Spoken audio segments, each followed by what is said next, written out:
Hey y'all, happy Sunday. Hope everything is going well for you and yours.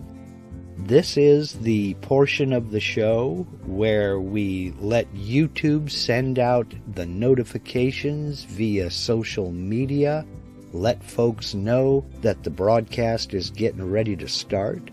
We'll sit here and we'll count down the next 2 minutes before I push that button and go live. If you happen to be watching this on replay, go ahead and scrub past this graphic until you see my smiling face. If you have any questions and you're joining us today in the live chat, feel free to go ahead and add those questions to the live chat now, and we'll get to them in due course during this live Q&A session. So, sit back, relax, grab a beverage, and we'll get going in about 30 seconds.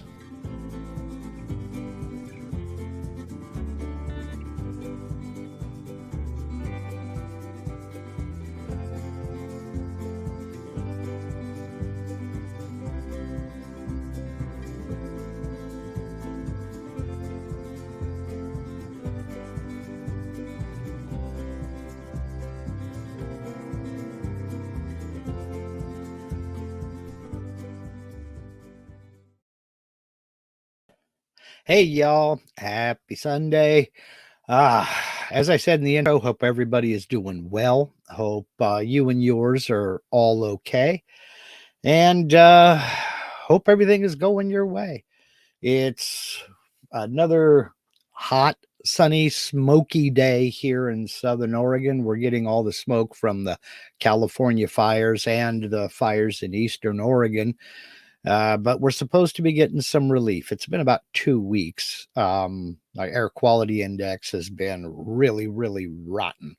We went from unhealthy to moderately unhealthy. So that was a bonus. But other than that, it's been basically just California, your smoke's coming up here. Come get this and take it home, will you? So, but hey, such is life. It is better than a lot of alternatives. First off, Richard, thank you very, very much for the super chat. I really, really honestly appreciate it. And I am glad to see that you are glad to hear that you got your rotary axis up and running. So have fun with it. I mean, it opens up a lot of doors, and they're an absolute blast. I got to get back to work on my rotary, and I will eventually when I get moved into the new shop. Speaking of the new shop, all of the sheathing is finally up. The gable ends are finished, and I am all set up, ready and raring to go today. That as soon as I'm finished here, I'm going out to the shed. I'm going to prime the paint sprayer with primer, and then come back in, get some lunch, and I'll be there for the preview of Michael's video. Michael Mazalik is premiering his video on using the Create Texture Area tool in Aspire this afternoon, and that'll be at 2 p.m. Pacific, 5 p.m. Eastern. I don't know why I have such a hard time remembering Eastern time. 2 p.m. Pacific, 5 p.m. Eastern. I'll be back for that premiere. Then as soon as that's finished, I am outside and spraying primer on walls and the gable ends. So I'm going to have to wait until payday, which is going to be right around the 18th. And that's when I'll go pick up the paint. So this coming up weekend, I should be ready to paint. Thank you. And when that's finished, I already have my flooring ready. Once I get primed and painted, I can then lay the flooring, put in some thresholds in the doors, and I'm ready to start moving tools in. So fingers crossed, I should be ready to start moving into the shop shed next month. Here's hoping. I've been working on this. In fact, today is August 15th as we record this. I am about 3 days away from 1 year since I broke ground on this entire project, and it's consumed me for the last year. So, not quite a year to get it built, but basically, I've been doing almost all of it myself. I mean, I've had help, obviously, Martin from I Build Sheds in Tacoma, Washington, and his crew. They came down and they physically built the structure. I just basically stayed out of their way. But everything else, from trenching for the electrical system to all the rough end to insulation, everything I'm doing myself. And oh boy, when you get old, it's not that easy. So, okay, enough nattering about that. Today is open Q&A. If you have any questions, feel free to throw them in, and we'll get going on these. Let's see, kind of going down the list a little bit. Bill Gray, I do not see your email at all. Please try again. GW says, put out your cigar before you stop spraying. You know, that's one thing I have not done. I know you see all these cigar boxes back here, but I don't smoke cigars. I don't know. To me, they just kind of stunk up the joint, but that's just my opinion. But yeah, let's see. Going through here. John Howard got his issue figured out. So I see that there are a lot of different comments on not getting notifications and not being able to find the live stream before it happens.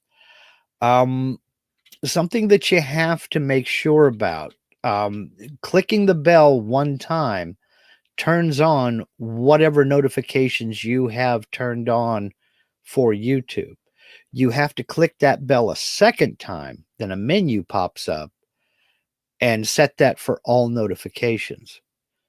Well, not only that, but you also have to make sure your device, you have notifications turned on for your browser. Because if you don't, YouTube will send the notification, but your computer blocks it.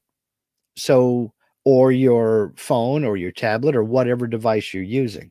So you have to have everything in sync. And I do understand why people shut off the notifications on like their phone or their tablet or their computer. I understand why you do that, because nobody wants to get notified every 5 seconds when somebody, thumbs up a Facebook post or what have you. But that's why you're not seeing it. Set that menu to all notifications and then turn on the notifications on the device. Other than that, when you go to YouTube, if you look at the left side of your screen, that left-hand column there, click on subscriptions, and your subscription feed will populate, and you should see it there. I set up this show on either Thursday or Friday. It just depends. I set it up, and it'll put it up in it should be visible in your subscription feed. And then you can just click the link and there you go. I don't think it physically shows up on my channel until just a few minutes before we go live. But if you turn on your notifications and check your subscription feed, you should see it just fine. So, okay, let's see here. Trying to get caught up.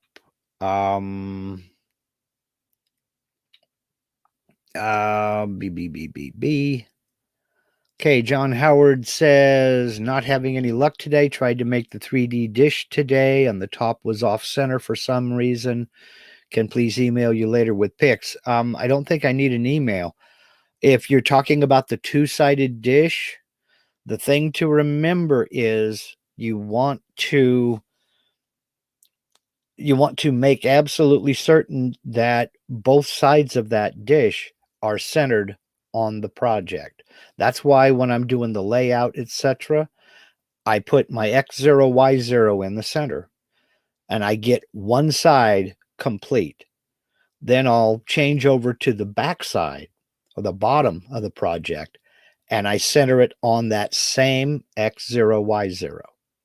Then before I calculate any tool paths, I go over and I change my X0, Y0 to bottom left corner in material setup. That way I don't have to recalculate tool paths and everything else. But I focus on getting one side complete. Then I start working on the other side. Now, because you're absolutely right. If you have your dish on the top, then you flip it over and you have the dome on this side. If they're off just slightly, there's going to be an issue. So that's probably what happened. I don't know that for 100%. But yes, as Suicidal at All Times said, select it. But I would take exception with select everything. I would make sure to just select the 3D component and hit F9 to center that up, because most anything else doesn't really matter. But when you select multiple components or multiple vectors, it moves them all in unison, and it could throw some geometry off. So I go through and I do them, if it's at all possible, one at a time. But that's just me. I mean, if you're having good luck by selecting everything on type and centering it that way, or everything on top, excuse me, and centering it that way, then fine. But I prefer to do it one at a time. So let's see. Suicidal at All Times says it is all a learning experience. I use insulation foam, the 1-inch thick stuff, to test cuts and gauge how fast, deep, etc. to go. It helps. That's a good little tip there. Now, do you use the urethane foam or the polystyrene? Because I've been going to play around with some of that for exterior projects, and I just kind of wanted to get a feel for what folks are using. I'm not much for polystyrene. I think I was going to try with the extruded polyurethane foam. So let's see. Cruise down here to catch up. And let's see here. Bum, bum, bum, bum.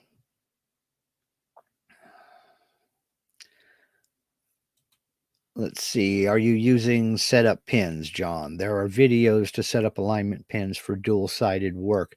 I have done a couple of double-sided project videos, and spoiler alert, it's not been officially announced, but I was told I can mention it. My presentation for the Vectric virtual user group meeting this year, in fact, next month, is going to be a double-sided project. And I'm going to put a lot of emphasis on those locating dowels, just simply because for some reason it's a controversial issue. People don't want to believe that the pins are going to line up because they think I'm putting them on the wrong corners. And I'm going to be spending quite a bit of time on that just to show. So, okay, let's see here. But yes, I have a couple of videos on two-sided projects. I believe, let's see, I have the T-lids video, and then I also have another one for a shelf bracket. I will look for and put links to those videos in the description of this as soon as we're done. Okay, made a note to myself to go ahead and link those two videos when we're finished here. One word about two-sided projects. It's not too late to back out. Once you get it figured out, they are addictive. and you will try to figure out ways of making every project a two-sided project. So, fair warning. When you get it set up and you go, oh, wow, that's how it's done, it's addictive. Believe me. Let's see here. Cruising back down here.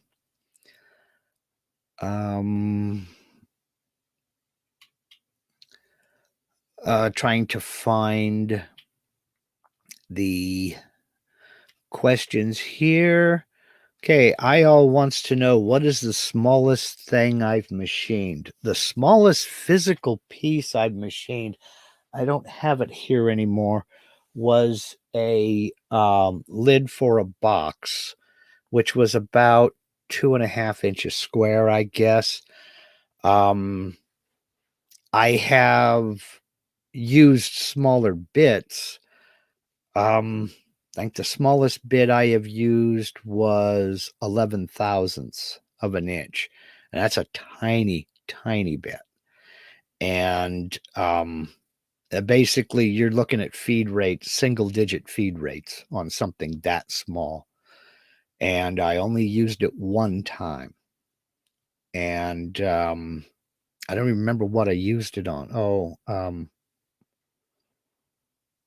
No, I don't remember what it was I used it on. I've only used it once. I had bought a 23 thousandths end mill for cutting fret slots in fretboards, but taking it out of the tube, much like this one, like this, pulled it open and the bit fell out and tested the strength of my concrete floor. The floor won, the bit lost. It broke into 3 pieces and it never even got put into the collet. So need a new one of them. But other than that, the smallest thing I've ever machined is, like I said, that jewelry box lid, which was about 2.5 inches square. I do want to try to get into some inlay work. That's going to need some small things. I just am not there yet. So let's see. I'm trying to find some more questions here. All righty. Teresa Gross says, I followed your video on making a union for the U.S. flag. Okay. But when I put my flag on the CNC, it drills the stars the opposite way. Not sure what I'm doing wrong. When you say the opposite way, do you mean that the point is down? Or I need a little bit of clarification on that. If it's putting the point down, you may have your y-axis set running backwards. I did that when I first started doing this. I had my x-axis backwards. So everything that I was, if there was any text in it, it was mirror image. And I couldn't figure out what was going on. Well, it turns out what I needed to do was reverse the motors. So I got those reversed, and then everything has been fine ever since. But if it's carving them upside down, then you may have your y-axis. You may need to reverse the motors on your y-axis. So if that's not what you mean, please clarify. Let's say, okay, Suicidal at All Times says the Pink Panther stuff, like the 1.5 inch. Yeah, that's what I was going to be using as well. So let's see. Steve Perdue, glad to hear you're showing double-sided projects. The pins throw me for a loop. That's one of the easiest things in the world. It really is. It's tough to kind of imagine. And I can see where people get confused, but if you go out and you actually do it, it'll click. It'll be, now I get it. So I have a little demonstration set up for when we do the user group meeting. That'll explain a little bit better. So let's see. Jeff Woodywan, who sent me an excellent email. He basically we discussed during one of the live Q&As, we were talking about numbering the bits for tool number in the tool database. And he sent me a chart, the chart that they use at the sign shop. And it was actually very detailed and a very cool thing.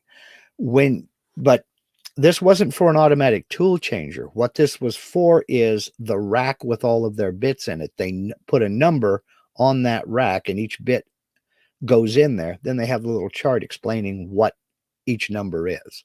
So like bit number 1 is a 1/4 inch down cut end mill. Bit number 2 is a 1/4 inch up cut end mill. Bit number 3 is an 1/8 inch down cut end mill, that kind of thing. And so they can just grab what they need and be able to look at the chart and cross-reference and figure out exactly what it is. And it's actually very cool. And thank you very much for doing that, Jeff. I really appreciate that. Let's see.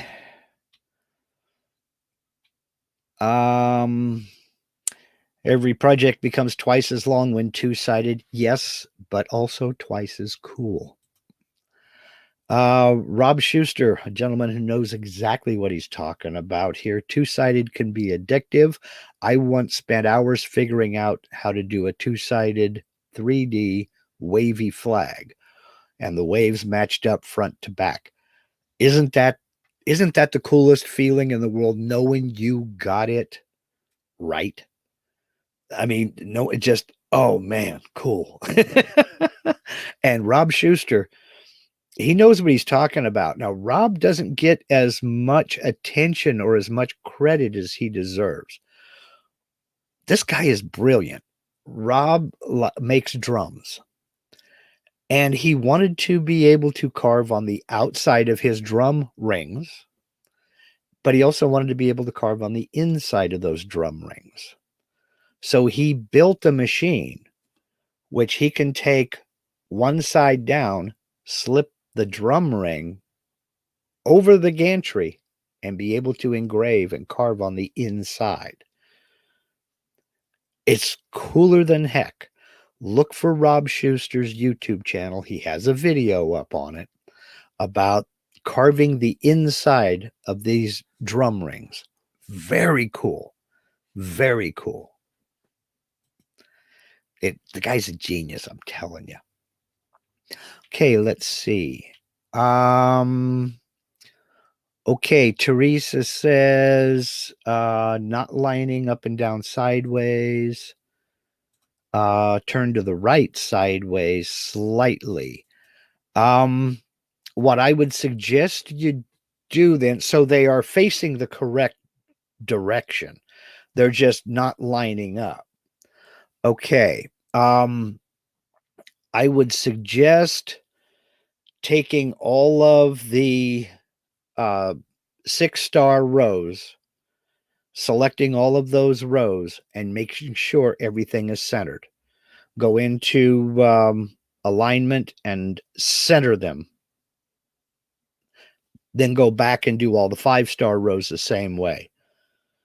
Make sure that they are centered within that union. Then try it again. If they're off even slightly, that's what can happen. So let's see here. Trying to catch all this here. Jeff Woody One says, thanks, Marks. It also makes reordering bits easy as manufacturer and product number is listed. Yeah, that chart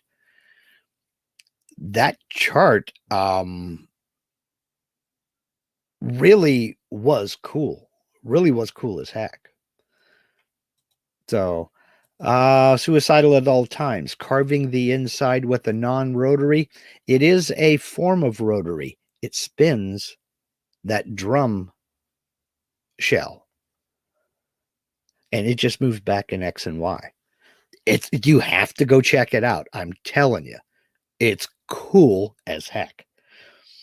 So, let's see. No, they are not facing the right direction. Is that in the drawing or is that outside cutting on the machine? Let's see here.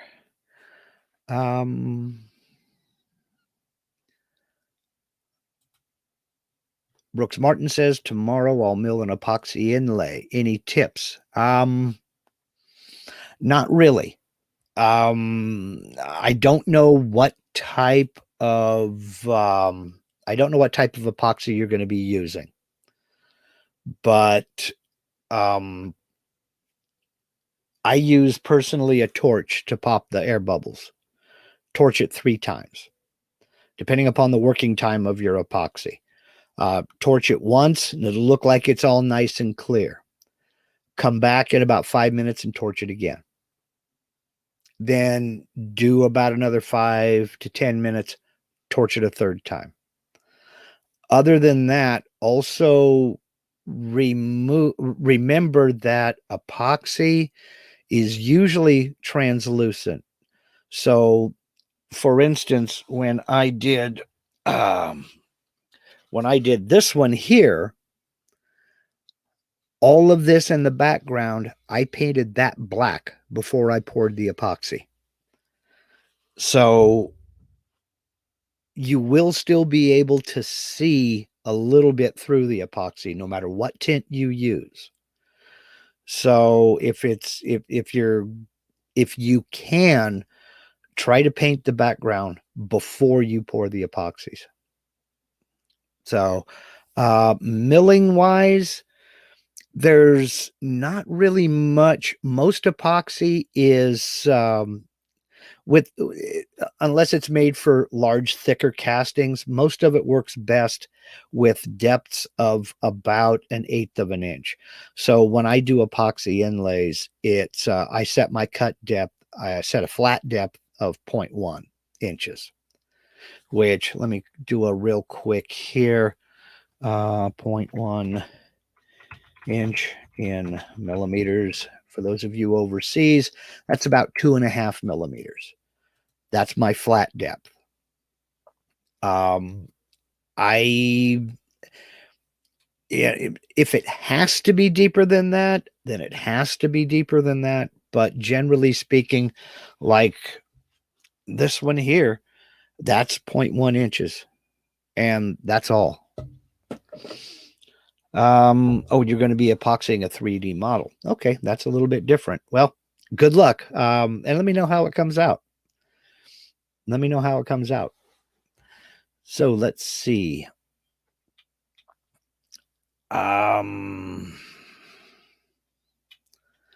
Rick French says, I always add the source of the bit in the notes section of the tools database so that I know where to reorder from when I drop it and break the tip. That's an excellent way of doing it. In the notes on your tool database, you can copy and paste a link, go straight to the website where you ordered it from and copy that link, put it in there. Because like I've got a couple of Amana bits. I don't have many because they're expensive. And I've done that. I've just gone to tools today and copied and pasted that link in there. And then just above that link, I'll put in Amana and then the tool number, and then a link to where I got it from. So that's a big help. Let's see. Jeff Davis, what is the best way to get the speeds, feeds, and chip load on a DIY CNC? Trial and error. Trial and error. I start conservative. I take a little bit of ribbing because in my demonstrations, when I'm in the tool database, people can see the feeds and speeds, and they're real slow. They're like 40 and 60 inches per minute. That's a conservative starting point. That's not what I end up cutting at. What I do is I go outside, mount my material, chuck in the bit, and it starts at those feed rates. But I use Mach 3, and I can immediately start bumping up my feed rate on the fly as it's cutting, and I see how it's cutting, because every material is different. There is no magic number. I'll tell you that right now. If you're looking for a number like, well, go with 150 inches per minute for maple. There is no such thing. Every piece of material is different. Some of it's going to be denser than others. Some of it is not going to want to cut fast. So I just basically start conservative and I adjust my feed rate on the fly as it's cutting, and I see how the bit is doing and how the material is reacting. And generally speaking, on something like hard maple, I mean, you will run into soft and hard pockets, even in the softest wood or in the hardest wood. You'll find areas where the density will change 3 times in a 12-inch long span. And it's just trying to find that balancing act, because the one thing about wood that remains consistent is wood is inconsistent. Grain goes in all kinds of different directions, even in something that looks nice and straight. So if the grain's real close, if those growth rings are real close together, it's going to react differently to something with growth rings a little further apart. So I start conservative and bump up my feed rate till I'm getting chips, not dust. And it doesn't sound like there's chatter, or it doesn't sound like the router is struggling. So I'll just bump it up until I'm getting a nice clean cut. And that could be, it's running at 80 inches a minute. It might be running at 120 or 130. I just don't know until I'm working on that piece of material. And maple reacts differently to mahogany, which is different from walnut, which is different from oak, pine, fir. So it's basically trial and error, learning what that router or spindle sounds like when it's cutting well, and what it sounds like when it's struggling or there's an issue. If you're getting dust, you need to speed up the feed rate. If you can't speed up the feed rate, slow down your RPM. If you want chips that look like, what could I compare it to? Not huge chunks, but you're looking at about like grains of sand, not super fine sand, but laundry detergent size chips. Because as the tooth of the bit, the flute of the bit comes around and makes that cut, that produces heat, and that chip takes the heat with it when it's ejected. So listen to the router. It's going to change pitch. But if you hear something that sounds like vibration or the beginning of a scream or screech, slow it down. Back off the feed rate a little bit, because that's going to prolong the life of the bit. Number one, it's going to give you a better finish. Number two, and you're less likely to break stuff. If you're breaking bits, okay, there are a lot of people who are of the belief that if you're not breaking bits, you're not learning something. And I think that's foolish, because you can break bits and never learn anything. And by the same logic, that means you don't know how to drive until you've totaled 3 cars. I think that's BS. If you're breaking bits, you're doing something wrong. You're either running the machine too fast, or you're running your RPM too slow. I've never broken a bit on a piece of material. I've broken several by dropping them and running into screws, but I've never broken a bit while it was cutting. It's just, there's a balancing act. And the only way to learn it is to do it and practice. And you'll develop it. You'll get it. So let's see. Not sure how to restrict the cut depth for roughing and finishing a 3D model.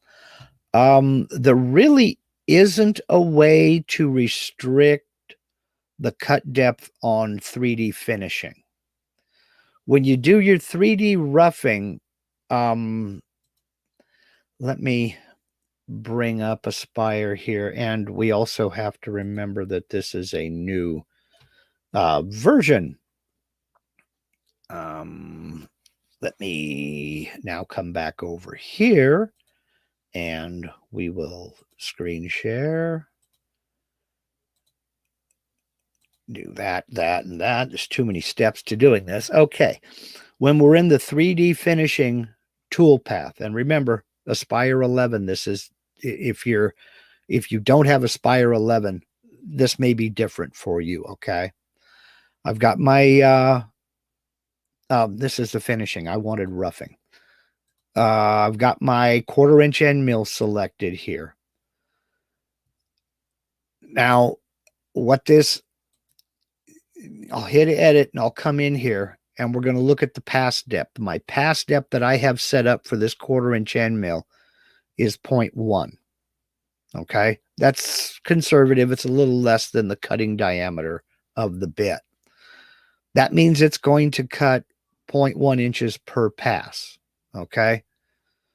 Cancel that. Then I have my machining allowance down here of 40 thousandths of an inch. If I've got, I don't have a 3D model out here now to show you this, but if I've got a 3D model that is, I need to cut in 0.25 of an inch before it gets to that model, it's going to take this pass depth and that's going to require 3 passes because it's going to go 0.1, then it's going to go 0.1 again, then it's going to go down to that 0.5 to get that 0.25 level and then start carving. It is still going to carve all the way down to whatever material it's got to remove. It's going to do it in those steps, level by level, however many steps it needs to take. So if you want to limit the depth of cut on a roughing tool pass, you'll have to go in and use the edit button. You'll have to go in and change that roughing tool path to say, a pass depth rather, to 0.08, let's say, and click OK. Now for this tool path only, because I used edit, it's set at 0.08. Cancel. If I go into select and I select that 1/4-inch end mill, my pass depth is still 0.125. It did not change it for in the tool database. It just changed it for this tool path. So use the edit button, not the select button. But that's how you limit the depth of cut on the 3D roughing tool paths. Limiting the depth of cut on the 3D finishing tool path is determined right here, your machining allowance. When this is finished roughing, you'll have about a 40 thousandths of an inch skin left over your model for that finishing tool path to come clean up. So if you wanted to cut shallower, you can bring that down to say 20 thousandths of an inch. So this determines how much material that finishing tool path is going to remove, how much you leave behind in the roughing. So hope that answers that. So let's see here. Let's see. Jeff Woody1 says also feed and speed changes as a bit dulls. Corian wears them out sooner than later. Yeah, another valid point. And remember, bits are expendable. I mean, it's not quite as bad as masking tape or masking paper or something like that, but bits are expendable. They're going to wear out. They're going to get dull. And the longer you try to milk a dull bit and try to get just that little bit more use out of it, the worse the finish is going to be. So, yeah, yeah, they're expensive, but so is your time.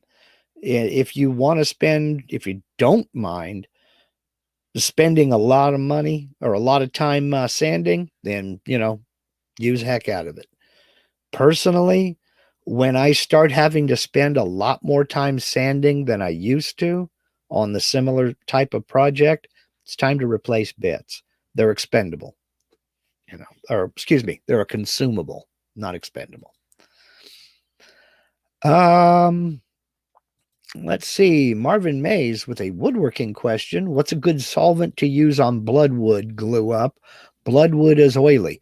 I would hit some of the woodworking forums. I tend to use a multifaceted approach when I'm working with oily woods like teak or something like that. I will hit it with mineral spirits, then VM&P naphtha, then denatured alcohol. And the reason I use 3 is because basically what I'm doing is I'm removing the residue from each of the previous ones and getting whatever the previous one doesn't get. Bloodwood, I'm not real experienced with. So I don't know what kind of a glue up you're using or you're doing, whether this is like a mortise and tenon or a what have you. But I would start with mineral spirits. So, see. Dave Matthews, totally agree about breaking bits. None broken here on the machine. Dropping is another matter. Preach, brother. Preach.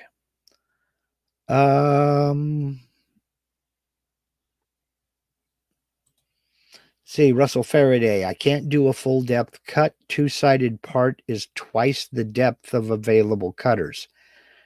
Ooh, that could be an issue. I don't know if there's anything you can do in the software about that. If the two-sided part is twice the depth of the available cutters, you may be trying to do something that can't be done at this level without professional equipment. So, Darren Wilson, recommendation for a good strategy for finishing oak bourbon lids. Ooh, oils, spar, depends on the project. It really does. It depends on the project. I use everything and anything. I have used vinyl sanding sealer and a catalyzed varnish. I've used a shellac-based sanding sealer like Zinsser Seal Coat, and then urethane or lacquer. I've used urethane and lacquer without a sanding sealer. It just depends on the project. Now, Mike Canfield says here, if you want shine, use spar. If you want natural, use oil. Be careful about hand rub oil finishes only because they're labor intensive, very labor intensive. And I say this as a guy who made the mistake of offering my niece when I finished her spinning wheel, I offered her a hand rubbed oil finish.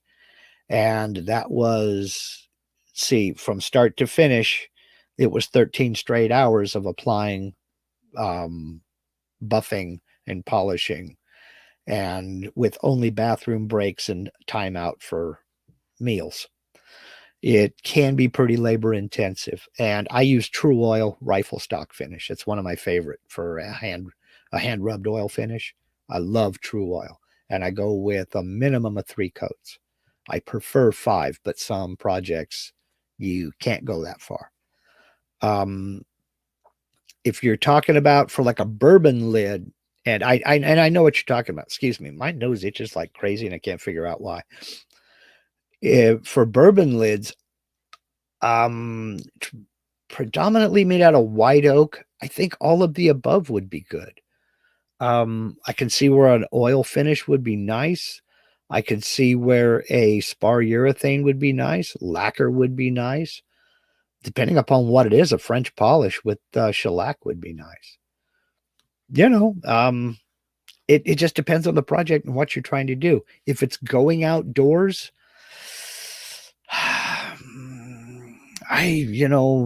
the jury's still out because there is no such thing as a good outdoor clear coat finish for stained woods. There's just that's another argument for another day. Let's see here. Mark Presbyszewski. Can you go from G code to Vectric, or is it a one-way street from Vectric to G code? It's a one-way street. You can go from the software to G code. You cannot load G code into the Vectric software and get the image. No, you can't. In fact, I don't know. Somebody can enlighten me if there is a program that'll do that, where you can load a G code file and it'll give you a vector drawing. But no, you can't do that with Cut 2D, VCarve, or Aspire. So, excuse me. All right, that looks like we've got them here. Got caught up. I hope I got everything. Yeah, suicidal at all times. If you see your machine bowing, you may be going too fast. Yeah. That or you hit a limit.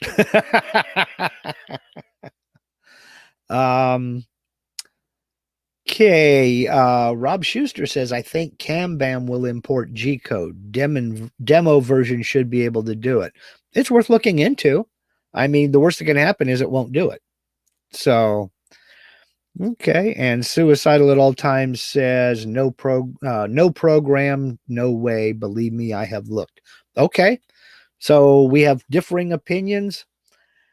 My opinion is I don't know. I can't think of one, but I've never looked at CamBam, so I'm really not sure. So I think I'm going to go ahead and end this right here. I want to thank everybody for joining me again. In about an hour and 15 minutes from now, Michael Mazalik is premiering his latest video on using the Create Texture Area tool in Aspire. If you have Aspire and you are not subscribed to Michael Mazalik and you're getting into 3D, you're doing yourself a disservice. You really need to get over there and subscribe to his channel. I will be over there for the premiere, and because I always learn a lot of good stuff from Michael's videos. Really worthwhile. So I'll see you over there. Again, that's 2 Pacific, 5 Eastern. And there's a link to that video premiere down in the description of this video. I will, instead of finding those 2 videos on two-sided projects, I will find the playlist link for my two-sided or two-sided, for those of you who can speak. I will find the link to the playlist for my two-sided projects, and I'll put that down in the description of this video as soon as we're finished live here. So thank you again to Richard for the super chat. Thank you again to everybody who has clicked those donate buttons down in the description of these videos. And thank you to everybody for watching, for sharing, for subscribing, and thank you for being here every Sunday. I really, really appreciate you guys more than you'll ever know. So with that in mind, try to make some chips. Go do something cool. But see you in about an hour for Michael's video. Then we'll go do something cool, like paint the inside of a shed. See you next week. Y'all take care.